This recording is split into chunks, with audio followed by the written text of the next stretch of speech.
কাদের সাথ 200 কোটি টাকা পেয়ে গেছেন, 300 কোটি কাজে আমাদেরকে টাকা, আমাদের তো জিতার কোনো সম্ভাবনা নাই, যেহেতু 26টা আসনের মধ্যে আমরা পাইনি। কাজে টাকার ভাগ চাই। আমাকে দিন রাত 24 ঘন্টা আমি যতক্ষণ নির্বাচন করছি, সকাল থেকে বিকাল টাকা দেন, টাকা দেন, টাকা দিচ্ছি আমি। আমার ভাবমূর্তিপূর্ণ মানে জাতীয় পার্টির ভাবমূর্তিপূর্ণ, এবং সেটা করার চেষ্টা করা হয়েছে।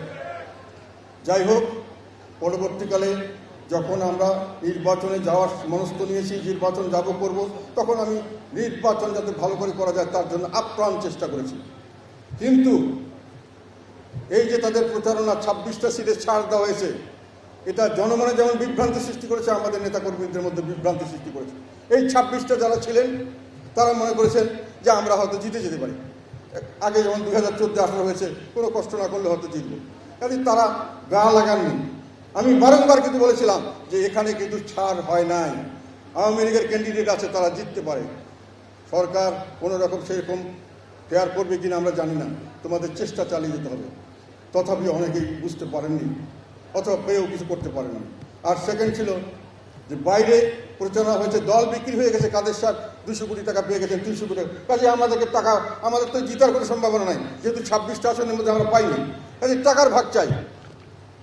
আমাকে দিন রাত 24 ঘন্টা আমি যতক্ষণ নির্বাচন করছি, সকাল থেকে বিকাল টাকা দেন, টাকা দেন, টাকা দেন।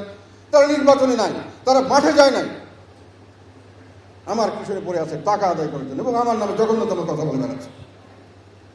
এটা আমাকে শুনতে হয়েছে, সেই জন্য বললাম আমি কে করেছেন না করেন জানি না, ব্যাপকভাবে এগুলি করা হয়েছে। যাই হোক, নির্বাচন যখন হয়ে গেল, নির্বাচন কি হয়েছে, কেমন করে হয়েছে, এগুলো আপনারা সবাই দেখেছেন।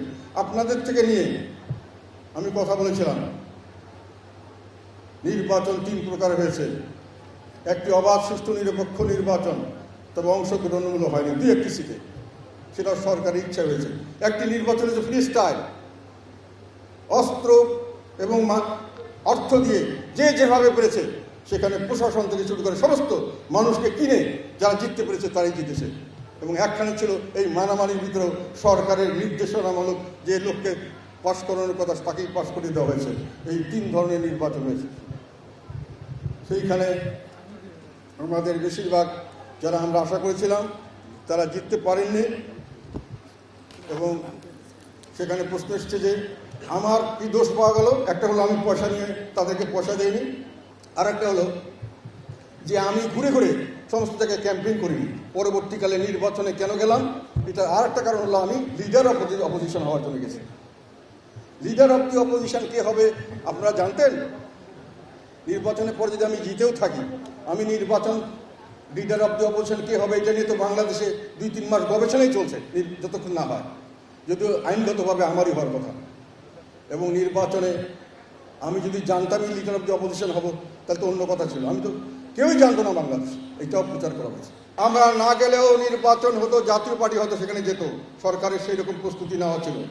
এবং আমরা যদি তারা নাও যেত, শুধু জাতীয় পার্টি সার্বিকভাবে না যেত এবং নির্বাচন গ্রহণযোগ্য না হতো, তাহলে এখনকার অবস্থা এখনই থাকতো। বিএনপি আন্দোলনে পরাস্ত হয়েছে, আমি তাদের দোষ দিই না। আমি সহানুভূতিশীল, দেশের স্বার্থে তারা কিছু কাজ করতে চেয়েছিল, তারা সফল হয়নি। কিন্তু তারা খুব সুন্দরভাবে তাদের দোষটা আমার ঘাড়ে চাপিয়ে দিয়েছে। আমি এত বিশাল নেতা, আমি নির্বাচনে না গেলে নাকি দেশের ভবিষ্যৎই চেঞ্জ